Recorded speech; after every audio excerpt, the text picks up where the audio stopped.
Hi everyone, welcome to Suman TV. ప్రస్తుత సమాజంలో అందరూ బాధపడుతున్న సమస్య బీపీ, షుగర్. చిన్న వయసు నుంచి పెద్ద వయసు వారి వరకు అందరూ కూడా షుగర్, బీపీ వంటి సమస్యలతో బాధపడుతున్నారు. మరి ఇలాంటి వ్యాధులు ఎందుకు వస్తాయి? దీన్ని నియంత్రించాలంటే ఎలాంటి లైఫ్ స్టైల్ ఉండాలి? ఇలాంటి విషయాలను ప్రస్తుతం మనతో పంచుకోవడానికి డిజిటల్ మీడియాలో ట్రెండింగ్లో ఉన్న డాక్టర్ విక్రాంత్ సింగ్ ప్రస్తుతం మనతో ఉన్నారు.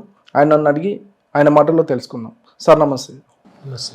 సార్ చెప్పండి డాక్టర్ గారు, అంటే షుగర్ వ్యాధి అనేది తీపి వస్తువులు ఎక్కువ తినడం వల్లనే వస్తుందని చాలా మంది అనుకుంటారు. ఇందులో నిజం ఎంత? సార్ ఫస్ట్ అయితే thank you very much for having me with you. Secondly, నేను చెప్పే మాటలన్నీ కూడా these are not medical advices. So నాకు తెలిసిన విషయాలు నేను మీతో పంచుకోవడం జరుగుతుంది. ఓకే. సో షుగర్, సో చాలాసార్లు మనం చూస్తాం, ఇప్పుడు చాలామందికి షుగర్ అనేది వెరీ కామన్. ఒకప్పుడు 50-60 ఏళ్ళకి వచ్చే వ్యాధి ఇప్పుడు 20-30కే వచ్చేస్తుంది. సో దానికి ముఖ్య కారణం మన జీవన విధానం. So the way of life style అంటారు. ఓకే. సో లైఫ్ స్టైల్ ప్రాబ్లమే ఈ షుగర్. సో అది ఫ్రీక్వెంట్గా చాలా చూస్తున్నాము. సో దానివల్ల చాలా వేరే ప్రాబ్లమ్స్ కూడా వస్తాయి, కాంప్లికేషన్స్ వస్తున్నాయి. అంటే ఇప్పుడు తీపి వస్తువులు ఎక్కువ తీసుకోవడం వల్లనే వస్తుందనేది ఒక అపోహనేనా అది? సో తీపి వస్తువులు అంటే ఎక్కువ కార్బోహైడ్రేట్స్ తీసుకుంటే. సో మనం డే మొత్తంలో ఫ్రీక్వెంట్గా ఎక్కువ సార్లు ఎక్కువ మోతాదులో కార్బోహైడ్రేట్స్ అంటే కేవలం తీపి వస్తువే కాదు. ఓకే. రైస్ కార్బోహైడ్రేటే, లేదంటే వీట్ కూడా కార్బోహైడ్రేటే. అంటే కార్బోహైడ్రేట్ సంబంధించినవి పిండి పదార్థాలు అంటారు చూడండి, అవి ఎంత ఎక్కువ సార్లు తీసుకుంటే డయాబెటీస్ వచ్చే అవకాశాలు అంత ఎక్కువ. ఓకే. అంటే బరువు ఎక్కువ ఉన్న వారికే వస్తుందా సార్? అంటే వయసుతో సంబంధం ఉంటుందా షుగర్ వ్యాధి రావడానికి? షుగర్ అనేది ఒక మెటబాలిక్ ప్రాబ్లమ్ సార్ అది. సో షుగర్ కానివ్వండి, బీపీ కానివ్వండి, ఇవి మెటబాలిక్ డిజార్డర్స్ ఇవి. సో బరువు ఎక్కువ ఉన్న వాళ్ళకి డెఫినెట్లీ ఎక్కువ వచ్చే అవకాశం ఉంటుంది, కానీ బక్కగా ఉన్న కూడా వాళ్ళకు కూడా షుగర్ వచ్చే అవకాశం ఉంది. ఓకే. సో కేవలం బరువు ఉంటేనే వస్తేనే అది లేదు. సో బక్కగా ఉన్న వాళ్ళకి కూడా వస్తుంది, అండ్ చిన్న ఏజ్లో చాలా కామన్గా వస్తుంది ఇప్పుడు ఈ మధ్య కాలంలో. ఓకే. లైఫ్ స్టైల్, ఇప్పుడు మనం జీవన విధానం అంటే చూడండి, తినే వస్తువులు కానివ్వండి, ఎక్కువ కార్బోహైడ్రేట్స్ తీసుకుంటున్నాం మనం. మార్నింగ్ స్టార్ట్ అయితే నైట్ వరకు మల్టిపుల్ టైమ్స్ తీసుకుంటున్నాం. ఇప్పుడు మనం స్కూల్లో కూడా చూసుకుంటే మనకు పిల్లలకి బ్రేక్ఫాస్ట్ ఉంటుంది, లంచ్కి ముందు ఒక స్నాక్ ఉంటుంది, లంచ్ ఉంటుంది, లంచ్ తర్వాత ఒక స్నాక్ ఉంటుంది, మళ్ళీ ఇంటికి వస్తారు వాళ్ళు, ఇంటికి వచ్చిన తర్వాత ఒక స్నాక్ ఇస్తాం మనం, రాత్రి డిన్నర్ ఉంటుంది, మధ్యలో మల్టిపుల్ టైప్స్ జంక్ తీసుకుంటాం. సో ఈ మల్టిపుల్ టైమ్స్ కార్బోహైడ్రేట్స్ ఎక్కువ మోతాదులో, సో కొంచెం కూడా కంట్రోల్ లేకుండా తినడం వల్ల వస్తుంది. అంటే ప్రాక్టికల్గా డాక్టర్ గారు, మీ దగ్గరకు వచ్చే పేషెంట్స్లో ఏజ్ గ్రూప్ వాళ్ళు ఎక్కువ ఉంటున్నారు, అంటే అసలు సమస్య ఎక్కడ స్టార్ట్ అవుతుంది? సార్ నా దృష్టిలో సమస్య చిన్నప్పుడే స్టార్ట్ అవుతుంది, పుట్టుకతోనే. మనం ఫస్ట్ పిల్లలకి పుట్టగానే ఫోన్లు ఇస్తున్నాం, మొబైల్ ఫోన్ చేతికి ఇచ్చేసి వాడు తినట్లేదని ఫోన్ ఇచ్చేస్తున్నాం. సో ఆ ఫోన్ చూస్తూ వాడు ఎంత తింటున్నా అనేది వాళ్ళకి అర్థమవుతలేదు పిల్లలకి. ఓకే. అండ్ ఇచ్చే పదార్థాలు కూడా ఏమున్నాయండి, ఇన్స్టెంట్ నూడిల్స్ తినిపిస్తున్నాం, చాక్లెట్స్, బిస్కెట్స్, ఐస్ క్రీమ్స్. ఇదేదో మనం ప్రేమ అనుకుంటాం, అది నా దృష్టిలో ప్రేమ కాదు, పగ. మనకు పిల్లలంటే పగ ఉంటేనే మనం ఇట్లా చేస్తాం. ఓకే. మన శత్రువుకే మనం ఇట్లా తినిపిస్తాం, కానీ ప్రేమ ఉంటే మనం ఇవన్నీ పెట్టాం సార్ యాక్చువల్లీ. ఓకే. సో ఇలా చిన్నప్పుడు స్టార్ట్ అయిన లైఫ్ స్టైల్ పెరుగుతూ ఇప్పుడు మీరు స్కూల్లో చూడండి, చాలా ఊబకాయం లావైపోయిన పిల్లలు. సో పెరుగుతూ 20 years రాగానే బీపీ, షుగర్ వస్తుంది, 30-40 రాగానే heart stroke, brain strokes, cancers వస్తుంది. సో ఇది ఎక్కడ స్టార్ట్ అవుతుందంటే చిన్నప్పుడే స్టార్ట్ అవుతుంది, కానీ ఇదంతా ప్రాసెస్ అయ్యాయి 20-30కి బీపీ, షుగర్, 30-40కి స్ట్రోక్స్. అట్లా అంటే యూత్కి మెయిన్ కారణము ఈ స్ట్రెస్ వల్ల, జంక్ ఫుడ్స్, ఇవే కారణం అంటారు? స్ట్రెస్ డెఫినెట్లీ ఉంటుంది sir. Stress is one of the major causes. కానీ ఇప్పుడు లైఫ్స్లో మనం కొన్ని అవాయిడ్ చేయొచ్చు, కొన్ని అవాయిడ్ చేయలేము సార్. ఇప్పుడు ఒక సాఫ్ట్వేర్ ఎంప్లాయీ ఉన్నాడు ఫర్ ఎగ్జాంపుల్, ఆయన పని చేయక తప్పదు. ఇప్పుడు మనలాంటి మధ్యతరగతి వాళ్ళు ఉన్నారు, మనం పని చేయక తప్పదు. మనకు అప్పులు ఉంటాయి, ఈఎంఐస్ ఉంటాయి, ఫ్యామిలీ గొడవలు ఉంటాయి, వైఫ్తో ప్రాబ్లం ఉంటాయి. స్ట్రెస్ని మనం తీసేయలేము, అది అన్అవాయిడబుల్. ఓకే. దాన్ని కూడా మెడిటేషన్ ద్వారా, ఇట్లా యోగాసనాల ద్వారా ఏమైనా చేయొచ్చు, కానీ అవాయిడబుల్ ఏముంది? నోరు, మనం ఏం తింటున్నాం ఒకటి, అండ్ ఈవెన్ మెదడులో కూడా ఏం సెండ్ చేస్తున్నాం అది కూడా. సో మెదడులో మనం మెయిన్లీ వెళ్ళేది ఫోన్ ద్వారా. సో ఏం చూస్తున్నాం, మన మెదడుకి ఏం తిండి పెడుతున్నాం ఇంపార్టెంట్, మనం నోటి ద్వారా పొట్టకి ఏం తిండి పెడుతున్నాం అది ఇంపార్టెంట్. సో ఇవి రెండు మంచిగా ఉంటే మనం చాలా రోగాలు అవాయిడ్ చేసుకోవచ్చు.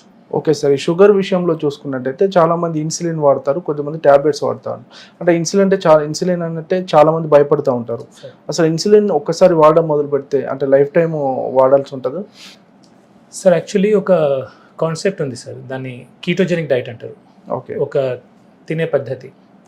కీటోజెనిక్ డైట్లో ఏం చేస్తామంటే మనం కార్బోహైడ్రేట్స్ అవాయిడ్ చేస్తాం, తక్కువ చేస్తాం, మినిమైజ్ చేస్తాం, కొందరికి అవాయిడ్ కూడా చేస్తారు. So high fat, moderate protein, minimal carbohydrates ఇచ్చి కీటోజెనిక్ డైట్ చేస్తాం, కీటోసిస్లోకి తీసుకెళ్తాం. ఓకే. ఎప్పుడైతే మనం కీటోసిస్లోకి తీసుకెళ్తామో ఇన్సులిన్ రెసిస్టెన్స్ అనేది తగ్గుతుంది. ఓకే. సో జనరలీ ఇన్సులిన్ రిపీటెడ్గా ఇన్సులిన్ సిక్రీట్ అవ్వడం వల్లనే ఇన్సులిన్ రెసిస్టెన్స్ వస్తుంది. ఇన్సులిన్ రెసిస్టెన్స్ వల్లనే మనం ఇన్సులిన్ వరకు వెళ్తాం. ఓకే. సో ఇన్సులిన్ రెసిస్టెన్స్ తగ్గించినాం అనుకోండి, మనం ఇన్సులిన్ నుంచి ట్యాబ్లెట్కి వచ్చే అవకాశం ఉంది. కొందరు ఎర్లీ స్టేజెస్లో ట్యాబ్లెట్ బంద్ అయ్యే అవకాశాలు కూడా ఉన్నాయి. సో తగ్గాలంటే ఏం చేయాలి, మనం ఇన్సులిన్ రెసిస్టెన్స్ తగ్గియాలి. ఓకే. సో ఇన్సులిన్ రెసిస్టెన్స్ తగ్గించడానికే కీటోజెనిక్ డైట్ అని, మోడిఫైడ్ అట్కిన్స్ డైట్ అని, ఎంసిటీ డైట్స్ అని ఉన్నాయి. These are all well documented. వీటికి కొన్ని సైంటిఫిక్ పేపర్స్ ఉన్నాయి, ర్యాండమైజ్ కంట్రోల్ ట్రయల్స్ కూడా ఉన్నాయి. అంటే ఇన్సులిన్ వాడిన వాళ్ళు మళ్ళీ ట్యాబ్లెట్స్ కూడా మారొచ్చు. యా, అంటే సార్ అది వారి మీద డిపెండ్ అవుతుంది. ఓకే. వాళ్ళ లైఫ్ స్టైల్ మోడిఫై చేస్తే, కేవలం డైట్ ఒకటే అని చెప్పాను, వాళ్ళు డైట్ చేయాలా, ఎక్సర్సైజ్ చేయాలా, ఓకే, స్ట్రెస్ని తగ్గించే ప్రయత్నం చేయాలి, ఓవరాల్ లైఫ్ స్టైల్ని మార్చితే ఆ ఇన్సులిన్ నుంచి ట్యాబ్లెట్ వచ్చిన సందర్భాలు ఉన్నాయి.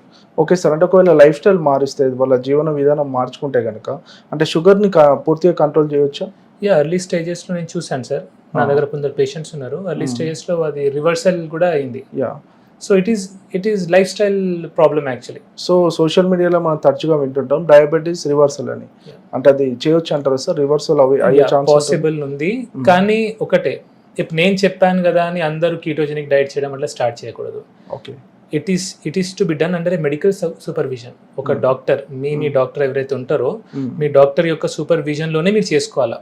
ఇప్పుడు నేను కాదు, ఏ సోషల్ మీడియా ఇన్ఫ్లుయెన్సర్ చెప్పింది కదా అని మీరు డైరెక్ట్లీ స్టార్ట్ చేయొద్దు ఇట్లాంటివి, బికాజ్ ప్రాబ్లమ్స్ వచ్చే అవకాశాలు ఉంటాయి. అండ్ డయాబెటీస్లో కూడా టైప్ 1, టైప్ 2 ఉంటుంది. సో టైప్ 2లో వెల్ డాక్యుమెంటెడ్ ఉంది ఇది. సో టైప్ 1 వాళ్ళు కూడా సడన్గా స్టార్ట్ చేయకూడదు.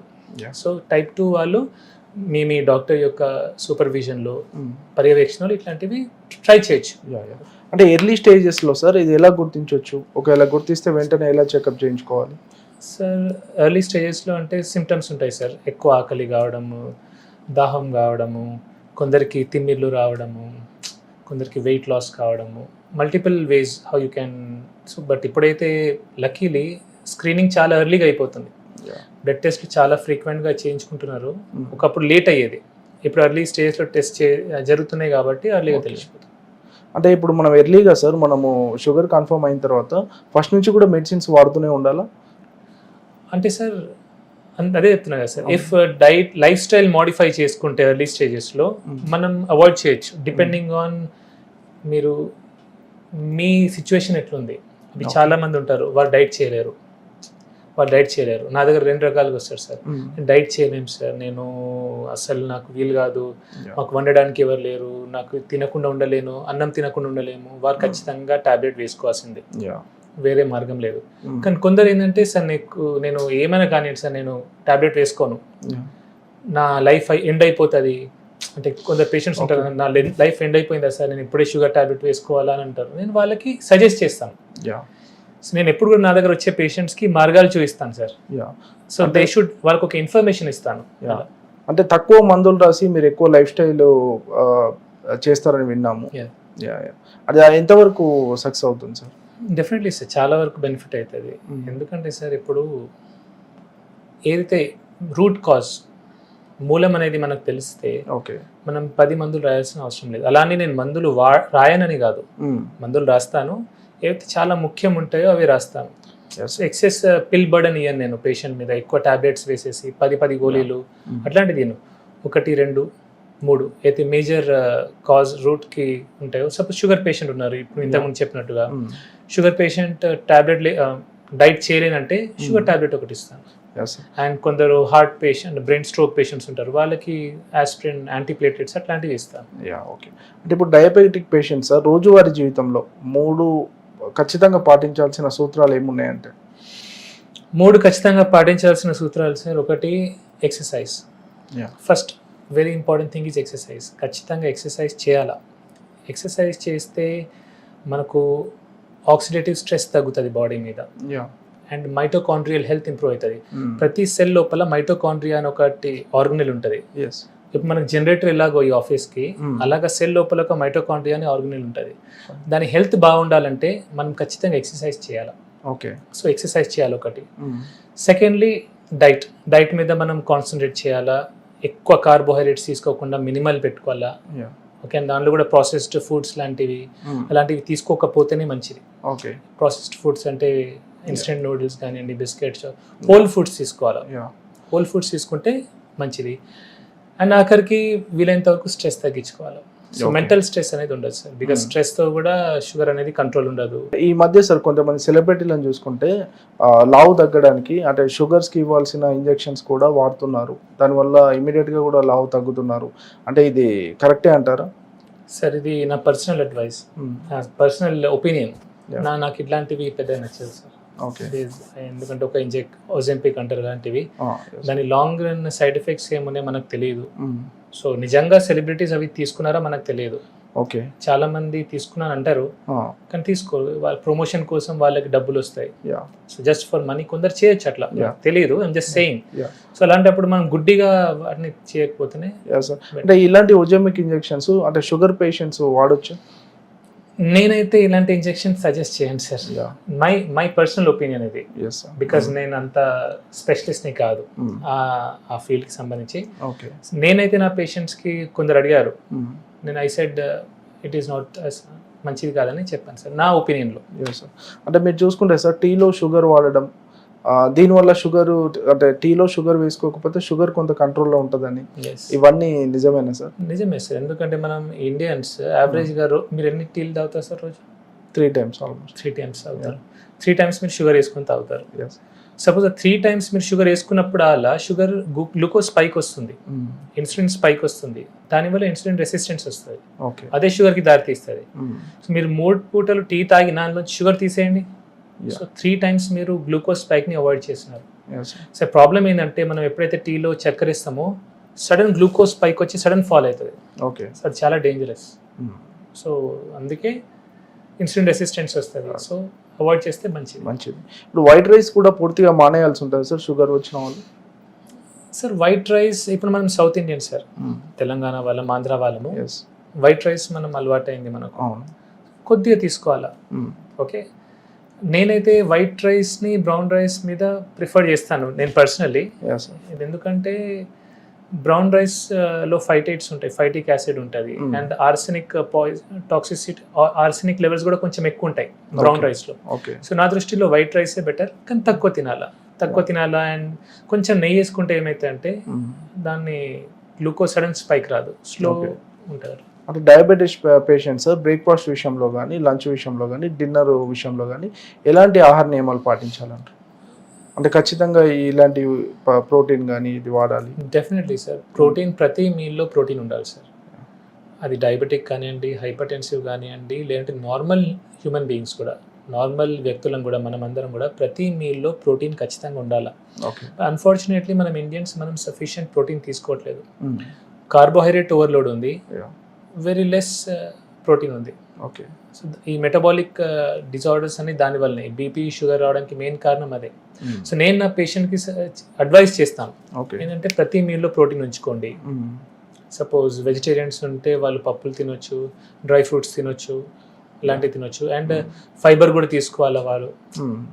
అండ్ నాన్ వెజిటేరియన్స్ ఉంటే ఎగ్స్ కానివ్వండి, మటన్, చికెన్, ఫిష్ అన్ని ప్రతి మీల్లో కొద్దిగా తీసుకుంటే ఏంటంటే హెల్తీ ఉంటాం మనం.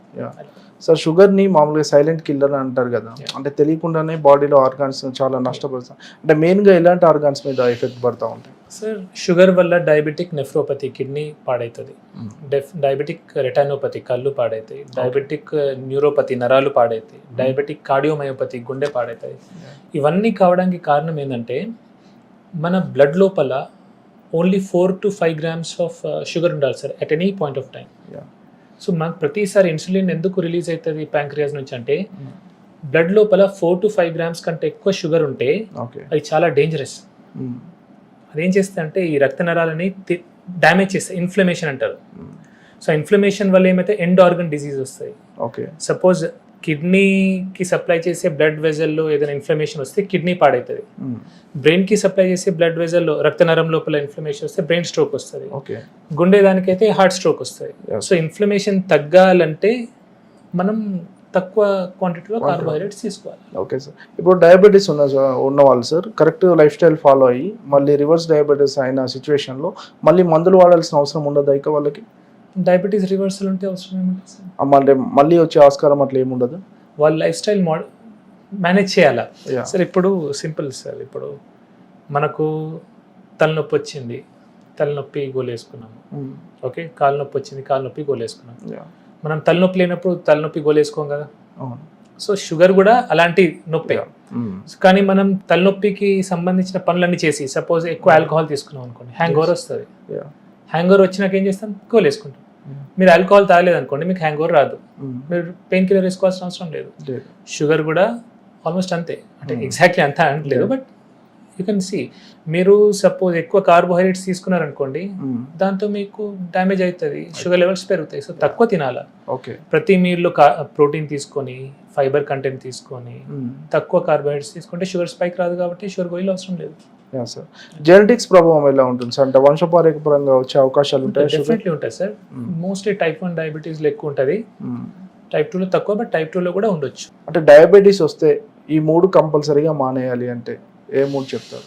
డయాబెటీస్ వస్తే ఈ 3 మానేయాలంటే ఫస్ట్ రిఫైన్డ్ ఫుడ్ ప్రొడక్ట్స్ మానేయాలంటే సార్. రిఫైన్డ్ షుగర్స్, బయట మనం refined chips, biscuits, chocolates, cool drinks, refined foods avoid చేస్తే మంచిది. Alcohol in any quantities poison, toxic. So alcohol తాగకపోతే, ఆల్కహాల్ అంటే బ్రాండీ, విస్కీ, రమ్ము, కళ్ళు, బియర్ అన్నీ కూడా. చాలా మంది బియర్ని ఆల్కహాల్ అనుకోరు, కళ్ళు ఆల్కహాల్ కాదు, అది కూడా alcohol. So any form of alcohol తీసుకోకపోతే మంచిది. And anything that causes inflammation sir, inflammation cause చేసే ఏ వస్తువు అయినా సరే అది తీసుకోకపోతేనే మంచిది. షుగర్ ఉన్న వాళ్ళకి ఒక డౌట్ ఉంటుంది సార్, అన్ని రకాల ఫ్రూట్స్ తినొచ్చా షుగర్ ఉన్న వాళ్ళు? హై గ్లైసెమిక్ ఇండెక్స్ ఉన్న ఫ్రూట్స్ తీసుకోకపోతే మంచిది sir. Okay. High glycemic index దేనిలో ఉంటుంది? మ్యాంగోలో ఉంటుంది, రైప్ మ్యాంగోలో, రైప్ బనానాలో ఉంటుంది, రైప్ గ్రేప్స్లో ఉంటుంది. అవి తక్కువ తింటే better. Fruits which are better అంటే apple is better, papaya is better, guava, జామకాయ ఇస్ బెటర్. ఇంకోటి ఇక్కడ వెరీ ఇంపార్టెంట్, ఎందుకంటే ఇప్పుడు బెటర్ అన్నా కాబట్టి కిలోలు తినకూడదు అది కూడా. ఎందుకంటే అది కూడా ఎక్కువ తింటే అది కూడా గ్లూకోజ్ పెరుగుతుంది మళ్ళీ లిమిటెడ్గా. షుగర్ పేషెంట్స్ మీ దగ్గరకు వచ్చే పేషెంట్స్ కానీ వీడియో చూస్తున్న వాళ్ళకి షుగర్ గురించి ఏం చెప్పాలనుకుంటున్నాను? మీకు షుగర్ ఉంది, టైప్ 1 డయాబెటీస్ గురించి చెప్పాను, కానీ టైప్ 2 డయాబెటీస్ వారు మీకు షుగర్ ఉందంటే అది మీ చేతిలో ఉంది అది. ఓకే. సో మీరు లైఫ్ స్టైల్ మంచిగా చేసుకొని, ప్రాపర్గా కార్బోహైడ్రేట్స్ తక్కువ చేసుకొని, ప్రోటీన్ కంటెంట్ పెంచుకొని, ఎక్సర్సైజ్, జిమ్, యంగ్ అయితే జిమ్ చేసి, జాగింగ్, వాకింగ్ లాంటివి చేసి, పెద్దవాళ్ళైతే యోగాసనాలు, వాకింగ్ లాంటివి చేసి లైఫ్ స్టైల్ని మోడిఫై చేసుకుంటే షుగర్ ఉండదు మీకు. Fine sir.